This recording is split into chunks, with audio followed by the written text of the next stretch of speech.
Hi, ladies and gents. Anthony Taylor here, and today I want to talk to you about creating a culture for your organization.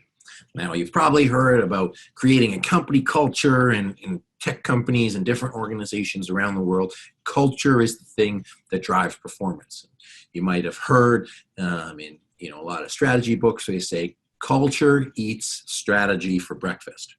So I want to talk to you about the components of culture and what it really means. Now, culture are the ways of doing things. It's how we do things around here. And you might have heard me relate it to walking into someone's house, and if it's a kind of household where you take your shoes off when you come in.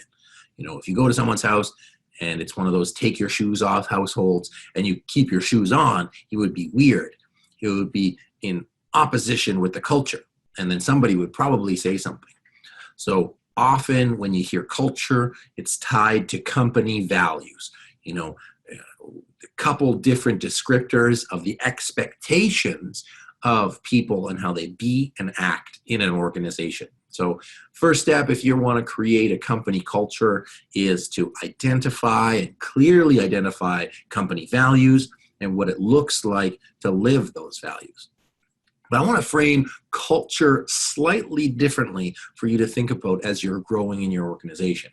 And growing is actually an appropriate term. So when we look at culture, I want you to think of a bacterial culture. And when we look at a bacterial culture, it's an environment in which things can grow and thrive. So if you look at bacteria, it either grows positively or negatively.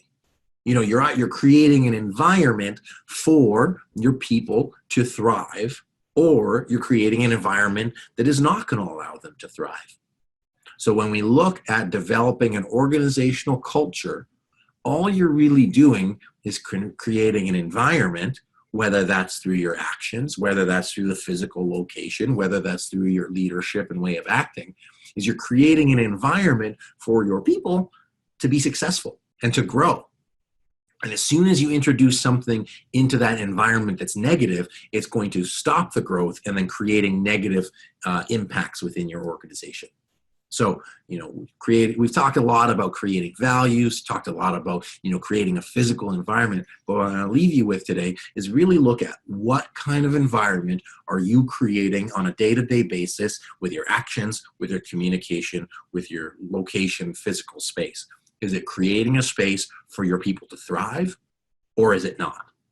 And then check yourself on a day-to-day basis. Check your people on your team. Are you creating that positive environment?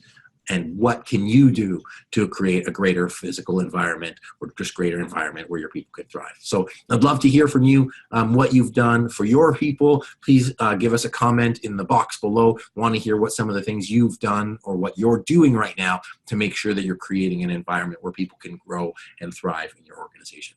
My name is Anthony Taylor with SME Strategy. I hope you enjoyed today's video and look forward to sharing with you next time.